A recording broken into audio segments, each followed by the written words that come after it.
चीन के अखबार ग्लोबल टाइम्स ने एक रिपोर्ट प्रकाशित की जिसमें ये दावा किया गया है कि नए साल के मौके पर गलवान घाटी में चीन का झंडा फहराया गया है। ग्लोबल टाइम्स को चीन की सत्ताधारी कम्युनिस्ट पार्टी का मुख्य माना जाता है। अखबार ने रिपोर्ट में कहा है कि वर्ष 2022 के पहले दिन देश भर में चीन का 5 सितारों वाला लाल झंडा फहराया गया। इनमें हांगकांग का विशेष प्रशासित क्षेत्र और गलवान घाटी भी शामिल रहे।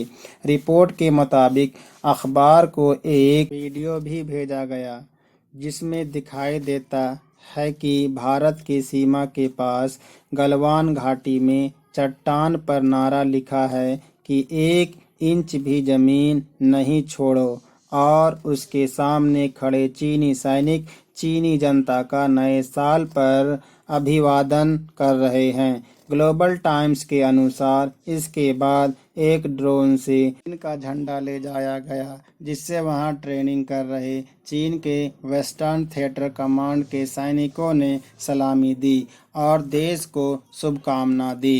कांग्रेस पार्टी इसे लेकर केंद्र सरकार को कटघरे में खड़ा कर रही है, जिसने देश की राष्ट्रीय सुरक्षा को झकझोर कर रख दिया। एक और सामने आया। हमारा ये कहना है और मैं बड़ी जिम्मेवारी से कहता हूं कि मोदी सरकार देश की राष्ट्रीय सुरक्षा से खिलवाड़ कर रही है। मोदी सरकार देश की अखंडता से, संप्रभुता से खिलवाड़ कर रही है। मोदी सरकार एक ऐसे नेतृत्व से ग्रस्त है जो नेतृत्व कमजोर है। हाँ, मैं जिम्मेवारी से कहता हूं कि देश के प्रधानमंत्री नरेंद्र मोदी जी एक कमजोर प्रधानमंत्री हैं। हमने देखा किस प्रकार से नए साल में गलवान घाटी के अंदर चीन ने दुस्साहस कर दिया कि वहां पर चीन का झंडा फहराया जाएगा। वहां पर यह चीनी भाषा में लिखा जाएगा कि 1 इंच जमीन नहीं देंगे। क्या यह सही नहीं कि अगर गलवान घाटी पर कोई झंडा फहराया जाएगा और फहराया जाना चाहिए तो भारत माता का तिरंगा है और कोई नहीं।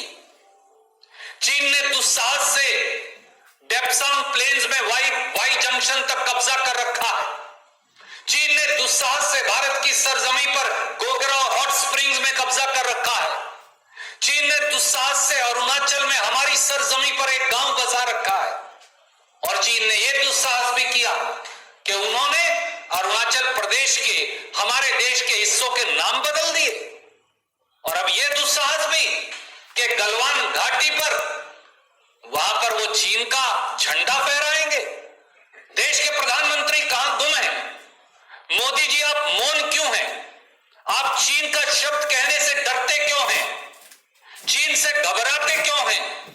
चीन ने जो भारत की सरजमी पर कब्जा कर रखा है वो कब्जा कब छुड़वाएंगे और चीन को लाल आंख दिखाकर कब जवाब देंगे? चीन की आंख में आंख डालकर कब बात करेंगे?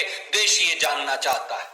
देश के दूसरे विपक्षी दलों का आरोप है कि केंद्र की नरेंद्र मोदी की सरकार चीन को लेकर बहुत सी बातों को पर्दे में रख रही है।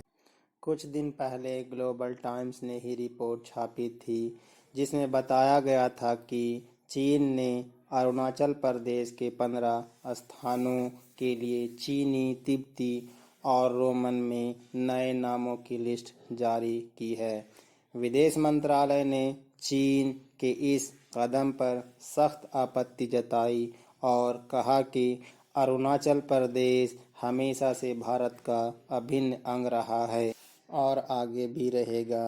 विदेश मंत्रालय ने कहा कि चीन पहले भी ऐसा कर चुका है, लेकिन ऐसा करने से तथ्य नहीं बदल जाते।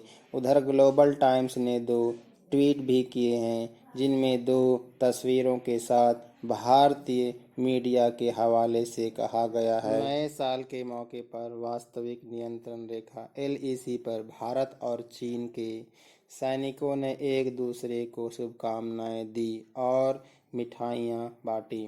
इनमें पूर्वी लद्दाख के वो इलाके भी शामिल थे जो संघर्ष वाले इलाके हैं।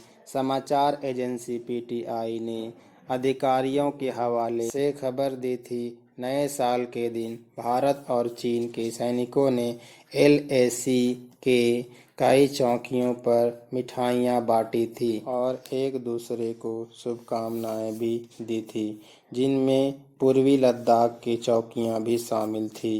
रिपोर्ट के मुताबिक दोनों पक्षों की ओर से ये कदम ऐसे समय पर उठाया गया जब वहां पिछले 1.5 साल से कई जगहों को लेकर गतिरोध की स्थिति बनी हुई है। भारत और चीन की सेनाओं के बीच साल 2020 के जून में गलवान घाटी में आमने सामने की लड़ाई थी, जिसमें भारत के 20 सैनिक मारे गए थे। चीन ने बाद में कहा संघर्ष में उसके 4 सैनिकों की भी मौत हुई थी। भारत और चीन दोनों ने इस घटना के लिए एक दूसरे को जिम्मेदार ठहराया। भारत और चीन के बीच लगभग 3,440 किलोमीटर लंबी सीमा है, मगर 1962 की जंग के बाद से ही इस सरहद का अधिकतर हिस्सा स्पष्ट नहीं है और दोनों ही देश इसको लेकर अलग अलग दावे करते रहे हैं। इस बीच समाचार एजेंसी एएनआई ने भारतीय सेना में सूत्रों को क्रेडिट देते हुए 2 तस्वीरें पोस्ट किए हैं, जिसमें भारतीय सेना के जवान तिरंगे के साथ दिखाई दे रहे हैं। तस्वीर के साथ लिखा है कि नए साल के मौके पर गलवान घाटी में भारतीय सेना के जवान